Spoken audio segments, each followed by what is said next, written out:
Big breaking news చూస్తూ ఉన్నాం. దిత్వా తుఫాను శ్రీలంకపై విరుచుకుపడింది. ఇంకా తీరం దాటని లేదు. అప్పుడే అల్లకల్లోలం సృష్టిస్తుందని చెప్పుకోవచ్చు. ఆకాశం చిల్లులు పడినట్లు కురుస్తున్న వర్షాలు, విరిగి పడుతున్న కొండ చర్యలతో సింహళ దేశం అతలాకుతలమైంది. వరద నీటిలో ఊళ్లే సమాధవుతుంటే ఇప్పటి వరకు 56 మంది జల సమాధయ్యారు. కనీసం కట్టుబట్టలతో కూడా మిగలని దయనీయ స్థితి అక్కడ నెలకొందని కూడా చెప్పుకోవచ్చు.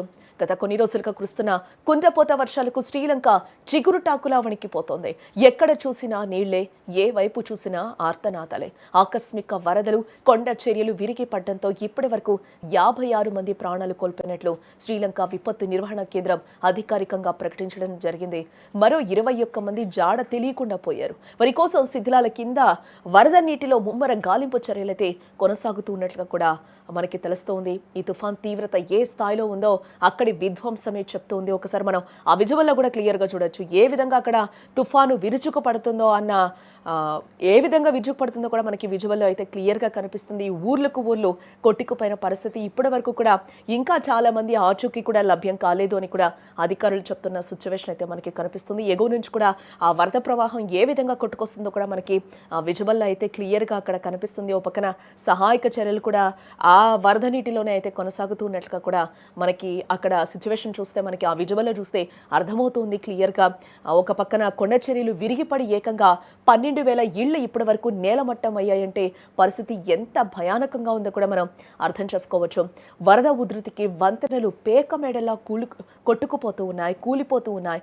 రహదారుల నదులను తలపిస్తూ ఉన్నాయి. వేల ఎకరాల్లో పంట పొలాలు నీట మునిగి రైతులను కోలుకోలేని దెబ్బతీశాయని కూడా చెప్పుకోవచ్చు.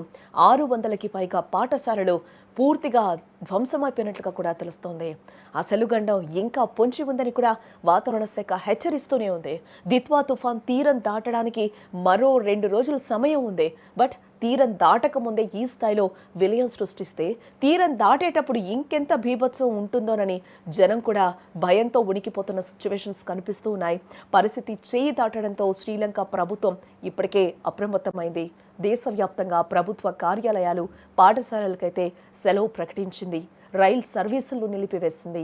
వరద ప్రభావిత ప్రాంతాల్లో సైన్యంతో పాటు సహాయక బృందాలను కూడా రంగంలోకి దించింది.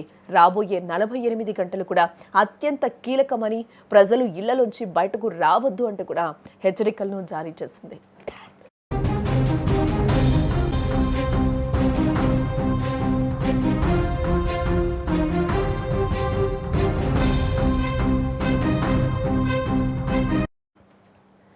శ్రీలంకను వణికించిన దిత్వా తుఫాన్ ముప్పు ఏపీకి కూడా పొంచి ఉందని చెప్తూ ఉన్నారు వాతావరణ శాఖ అధికారులు.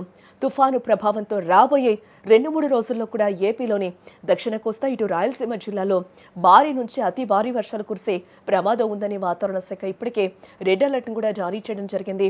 శ్రీలంకలో చూపిన ప్రతాపాన్ని దృష్టిలో ఉంచుకొని ఏపీ యంత్రాంగం, ప్రజలు మరింత అప్రమత్తంగా ఉండాల్సిన అవసరం ఎంతైనా ఉంది.